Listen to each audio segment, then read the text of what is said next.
EA has taken action after widespread fan anger regarding Battlefront's 2 Hero Unlock system. But is this the victory that the consumers of the game were looking for, or is it just one of a minor issue regarding the game's microtransaction policy?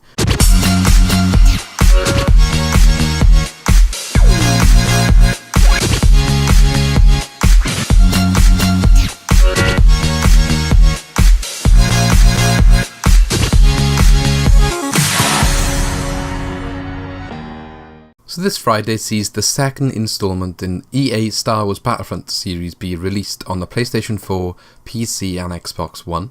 However, the upcoming week or weeks towards this release date has not been without issues.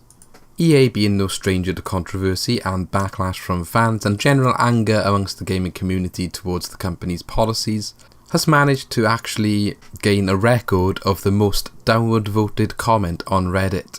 Now, what was this comment about that EA obviously deserved the criticism for? Well, basically, Star Wars Battlefront 2 has a system where you have to unlock the sort of heroes to play, whereas in the first game you sort of just played them in a different game mode, so you pick up someone in the map and it would allow you then to come back as Luke Skywalker or whoever you wanted to pick out of the limited selection that was on offer in the first game.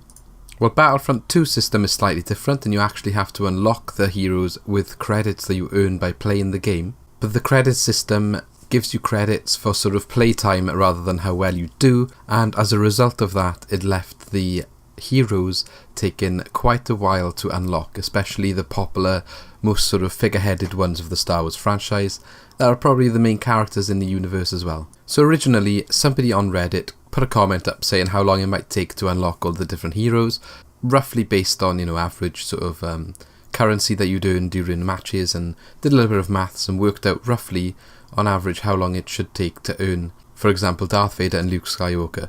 And those two, who are the most expensive two heroes, would take roughly 40 hours of in-game playing time on the multiplayer game modes to sort of be able to unlock, and that's obviously without spending your credits elsewhere as well. This includes obviously playing games in matches and all the different missions you can do that also give you a little bit of credit towards your currency. There are other ways, like you might get some credits by opening loot boxes and by sort of decrafting the star cards if you have duplicates. So Luke Skywalker and Darth Vader would cost 60,000 in-game credits, Emperor Palpatine, Chewbacca and Leia would cost 40,000, then others such as the in-game protagonist Iden Versio costed originally 10,000 credits. So basically on Reddit, EA responded to this sort of comment, to the criticism about the length of time that these characters would take to unlock, and they released a statement to do with what their sort of thinking behind the process and why they did it, what they thought about the whole deal, and just a general publisher explanation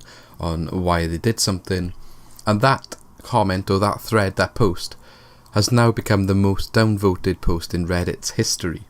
So obviously a little bit of a backlash. People are not happy with this system and how long it's going to take to unlock the likes of Luke Skywalker, and they wanted to let EA know about it.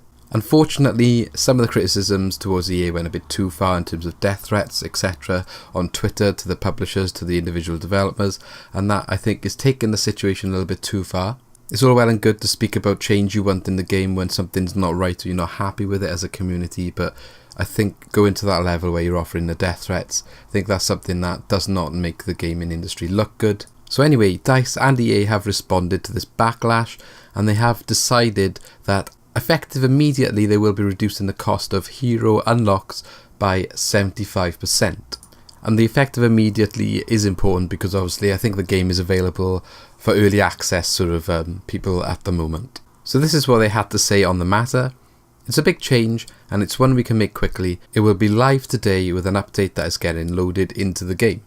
So to break down what this little update, this little patch means to the now unlock system that is still present in the game, it means that instead of costing 60,000, Darth Vader and Luke Skywalker will be 15, and Chewbacca, Leia and Emperor Palpatine will be 10,000 instead of 40,000 credits. So reducing the time spent basically by 75%, so maybe 10 hours to unlock the hardest characters in the game, based on the post by that Reddit user earlier on.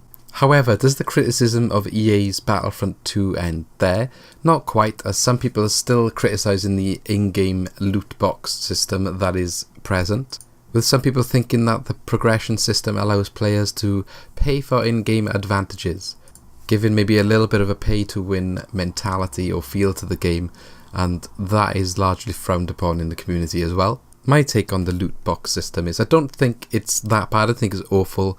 I mean, you can obviously buy the loot boxes and you can get like star cards and stuff out of them, which you would unlock otherwise during playing the game, and those star cards do have effect in terms of abilities you can use within the game.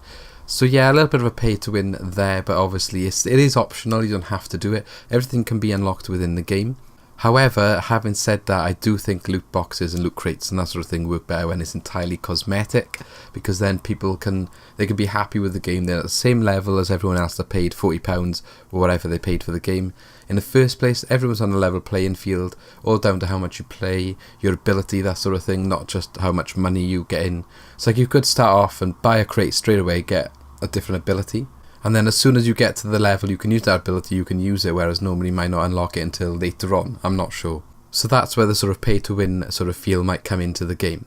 Whereas if it was entirely cosmetic, it would just be a customization thing. People obviously who enjoy the game might want to spend that extra money on trying to get more customization options happily, because obviously they're getting a good experience, they want to support the developer, and I feel that's the best way to implement loot boxes and microtransactions in general. And I think that's why free-to-play games such as League of Legends and then other games such as Overwatch have had such success with the system. But anyway, so obviously the backlash and the voice and the community sort of speaking up has got EA and DICE to change one bad aspect of their game.